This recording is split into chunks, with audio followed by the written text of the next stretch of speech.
पंजाब आज पानी पानी हो चुका है। जिन नदियों ने सदियों से इस प्रदेश को हरियाली और समृद्धि दी, वही रावी, सतलुज और घग्गर आज तबाही का कारण बन गई हैं।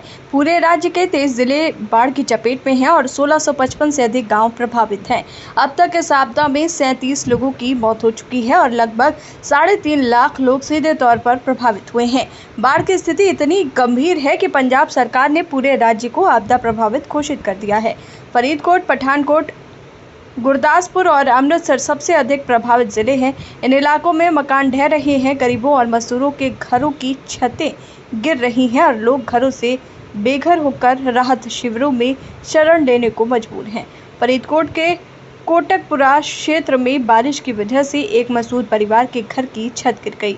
परिवार बाल बचा, लेकिन उनका घरेलू सामान क्षतिग्रस्त हो गया है। कृषि पर बाढ़ का प्रभाव और भी विनाशकारी है। लगभग 1.75 लाख हेक्टेयर में फैली फसलें बर्बाद हो गई हैं। पंजाब की अर्थव्यवस्था का मुख्य आधार खेती है और किसानों की मेहनत, निवेश और भविष्य पानी में बह गए हैं।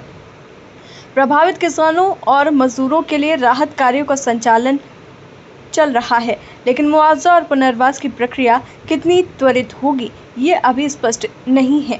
पंजाब सरकार ने सुरक्षा की दृष्टि से सभी सरकारी और निजी स्कूल, कॉलेज, विश्वविद्यालय और पॉलिटेक्निक 7 सितंबर तक के लिए बंद करने का ऐलान किया है। इसका मतलब है कि बच्चों की पढ़ाई और शिक्षा भी प्रभावित हो रही है। पिछले 2 साल की महामारी ने पहले ही छात्रों की शिक्षा पर दाग छोड़ा था।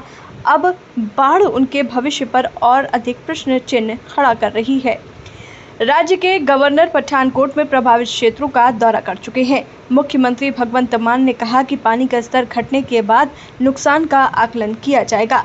अधिकारियों का भी मानना है कि जब तक जल स्तर सामान्य नहीं होता, इंफ्रास्ट्रक्चर और वित्तीय नुकसान का सटीक आकलन नहीं किया जा सकता। फिर भी अनुमान लगाया जा रहा है कि हजारों करोड़ रुपए का नुकसान हुआ है। इस आपदा ने कई सवाल खड़े कर दिए हैं।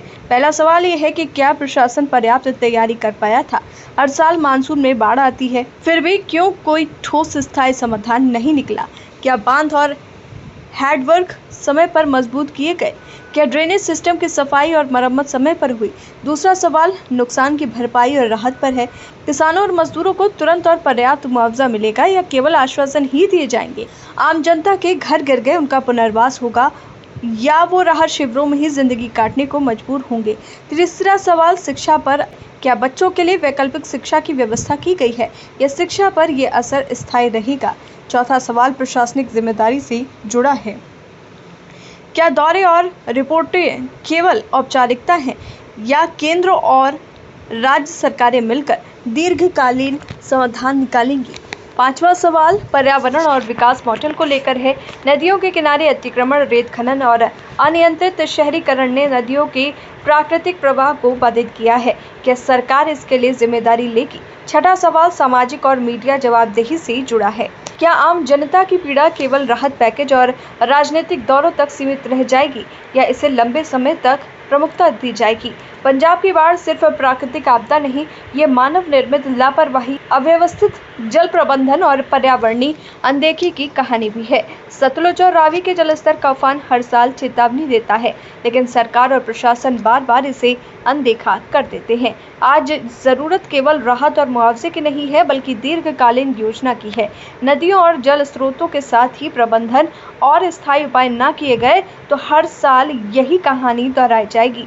रावी बनेगी समंदर, सतलुज उफान पर और आम लोग अपनी जिंदगानी पानी में डूबते दिखेंगे।